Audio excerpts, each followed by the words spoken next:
சலவிருச்சம் புளிய மரம் 5125 ஆண்டுகள் பூக்கும் காய்க்கும் பழக்காது, இலை உறங்காது. சாதாரண பச்சை உள்ள மரங்கள்லாம் இலை மூடிடும், எப்பவுமே மலர்ந்தாப்புல இருக்கும்.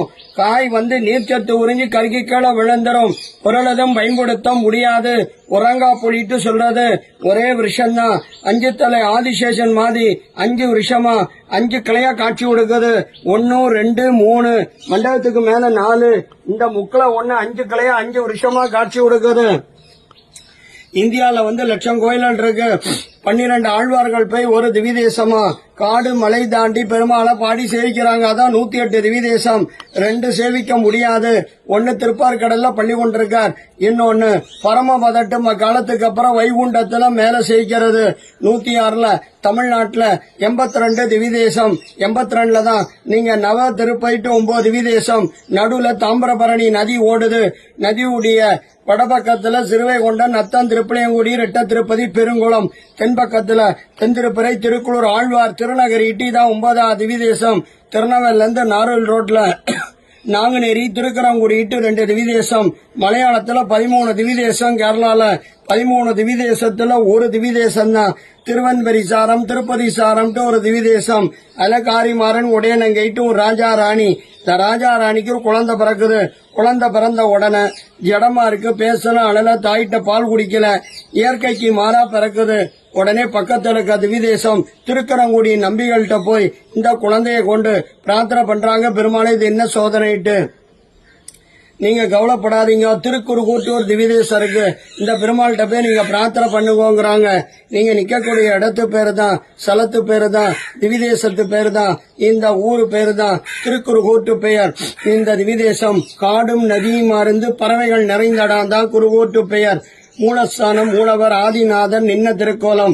ஆதி நாச்சியார் குருவூர் நாச்சியார்ட்டு 2 தாயார் நின்ன திருக்கோலம். 2 ரிஷி உட்கார்ந்த நிலையில தவம் இருக்காங்க. பிருகுரிஷி மார்க்கண்ட ரிஷிட்டு உற்சவர் பொழிந்த நின்னபிரான். ஸ்ரீதேவி, பூமாதேவி, நீலாதேவி. ஆதி நாச்சியார் குருவூர் நாச்சியார்ட்டு 5 தாயார் நீலாவதியா காட்சி கொடுக்கிறார். ஒன்னும் தேவும் உலக உயிர் மற்றும் யாதுமில்லா அண்ணு நான் முகன் தன்னோடு தேவர் உலகோடு உயிர் படைத்தான். குண்ணாம்போல் மணிமாட நீடு திருக்குறுகூர் அதனுள் நின்ன ஆதிப்பிரான் நிற்க மற்ற தெய்வம் நாடுகிறேட்டு நம்மாழ்வார் மங்களாசாசனம். இந்த பெருமாள்கிட்ட இந்த ராஜா ராணியும் வாய் பேசாத, கண் திறக்காத, உடல் அசையாத 13 நாள் குழந்தைய கொண்டு இந்த பெருமாள் திருவடியில சமர்ப்பித்து கண்ணீர் மல்க பிரார்த்தனை பண்றாங்க. குழந்தைய பிரார்த்தனை பண்ணிட்டு இருக்கும் போது குழந்தைகிட்ட ஒரு அதிர்ச்சி ஏற்பட்டு, அசைவு ஏற்பட்டு 13 நாள் குழந்தை விறுவிறுன்னு தவிழ்ந்து இந்த புளிய மரம் பொந்துக்குள்ள போயிருது. இதுதான் மூல விருஷம். இங்க இருந்து பக்கத்துல 4 கிலோமீட்டர்ல நவ திருப்பதியில ஒரு திவிதேசம், திருக்குளோட்டு திவிதேசம், வைத்தமானதி பெருமாள்ட்டு சன்னதி. மதுரகவி ஆழ்வார் அவதார ஸ்தலம். சுவாமி மதுரகவி ஆழ்வார் பெருமாளுக்கு நித்தியப்படி கைங்கரியம் பண்ணிட்டு இருக்கார். ஒரு நாள் வடநாடு யாத்திரை போறார். கங்கையில ஸ்நானம் பண்ணி ஒரு நித்திய அனுசந்தானம் பண்ணிட்டு இருக்கார். அவருக்கு திடீர்னு ஒரு ஜோதி ஒண்ணு தென்படுது. அந்த ஜோதி தெற்கு நோக்கி 2000 மைல்கள் தாண்டி சில ஆண்டுகள் கழித்து இந்த ஜோதி மறையுது. கூடவே பெரியவர் வரார். வந்த மதுரகவி ஆழ்வார் சொல்றார், இந்த ஊர்ல என்ன விசேஷங்கிறார். ஒரு 13 நாள் குழந்தை 16 ஆண்டுகளாக தவறுக்கு சுவாமி. குழந்தை பேசல, அழல, இயற்கைக்கு மாறான குழந்தை பிறந்து தவழ்ந்து பொந்தல போயிடுத்துங்கிறார். வந்தவருக்கோ வயசு 80. வந்த மதுரகவி ஆழ்வார் சொல்றார், இந்த குழந்தைய நான் குருவாய் ஏத்துக்கிறேன், இந்த குழந்தைய நான் பேச வைக்கிறேங்கிறார். வந்தவர் சிறு கள்ளத்துக்கு இந்த பொந்துல வைக்கிறார். குழந்தைகிட்ட ஒரு அசைவு இருக்காட்டு. செத்ததின் வயதில் சிறியது பிறந்தால் எத்தை தின்னு எங்கே கிடக்குண்டு ஒரு கேள்வி எழுப்புறார். அதுல இருந்து ஒரு அசரீரி வாக்கு, அத்தை தின்னு அங்கே கிடக்குண்டு ஆன்மா வேறு உடல் வேறுங்கிறார். வந்தவற்றை மானசீகமா காட்சி கொடுக்கிறார். சுவாமி அடியனுக்கு மட்டும் காட்சி கொடுத்தா போதாதே, பெருமாளை தேடி வந்த அடியார்கள்லாம் சேவிக்கக்கூடிய பாக்கியவனுமே உங்களுடைய விக்கிரவன்மேங்கிறார். பக்கத்துல பொருண நதி ஓடுது. அந்த நதி நீர் எடுத்து காட்சிங்கிறார். நதி நீர் எடுத்து வேத விற்பனர்களை வச்சு நதி நீரை காய்ச்ச மோச்சலதான் கை கூப்பே நிலையில அஞ்சலி எஸ்ஸமா ஒரு கிரம் காட்சி கொடுக்குது. சுவாமி அடியனை பார்த்து கை கூப்பே நிலையில அஞ்சலி எஸ்ஸமா காட்சி கொடுத்தால் நாங்க எப்படி உங்களை சேவிக்கிறதுங்கிறார். இவர் தான் சுவாமி பௌஷித் ஆச்சாரியன். 3000 ஆண்டுகளுக்கு பின் அவதாராக போறார். எதிர்காலத்தில் வரக்கூடியவர் ராமானுஜர்ங்கிறார். 2வது நதி நீர் எடுத்து காய்ச்ச மோச்சலதான் ஒரு கைய நாபிக் கமலிஸ்ட் ஞானமுத்திரையோட காட்சி கொடுக்கிறார். குழந்தையா உள்ள போனவர் தான். கீழே சன்னதி, மூலவர் நம்மாழ்வார், உற்சவர் நம்மாழ்வார், சிற்பி கைப்படாத விக்கிரகம், தாமிரபரணி நதியிலிருந்து காட்சியெடுக்கப்பட்ட விக்கிரகம். சுவாமி நம்மாழ்வாரை சேவிச்சாலே 108 எம்பெருமான சேவிச்சா பலன் உண்டு.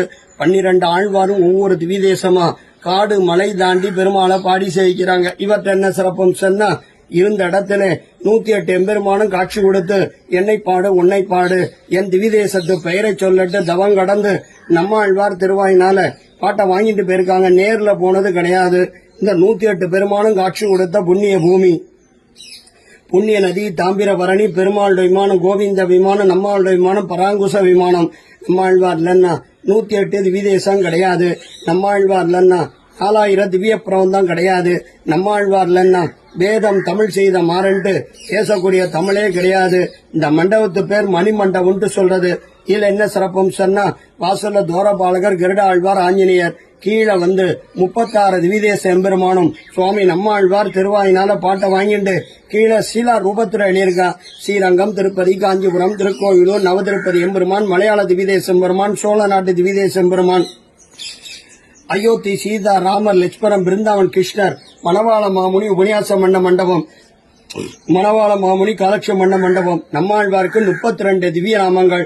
காரிமாறன், சடகோபன், வகுலாபரணன், ஞானதேசியன், பரபிரம்ம யோகி, பிரபணகுடசர், குழந்தை முனி, முனிவேந்து, ஞான தமிழுக்கரசு, ஞான தமிழ் கடல், ஞானப்பிரான், குருகைபிரான், தொண்டர்பிரான், நாவீரன், மெஞ்ஞான கவி, புரை துறைவன், குமரி துறைவன், உதயபாஸ்கரர், பிரபணகுடசர், வகுலாபரணன், திருநாவீர் உடையான், தெய்வ ஞான கவி, தெய்வ ஞான செம்மல், குழந்தை முனி, 32 திவ்ய நாமங்கள்.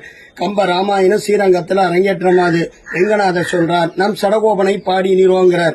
கம்பர் இங்க 108 பாட்டு சடகோபரந்தாதி பாண்டதுக்கு அப்புறம் தான் கம்ப ராமாயணமே ஸ்ரீரங்கத்தில் அரங்கேற்றமாது. 12 ஆழ்வாரும் ஒவ்வொரு திவிதேசமா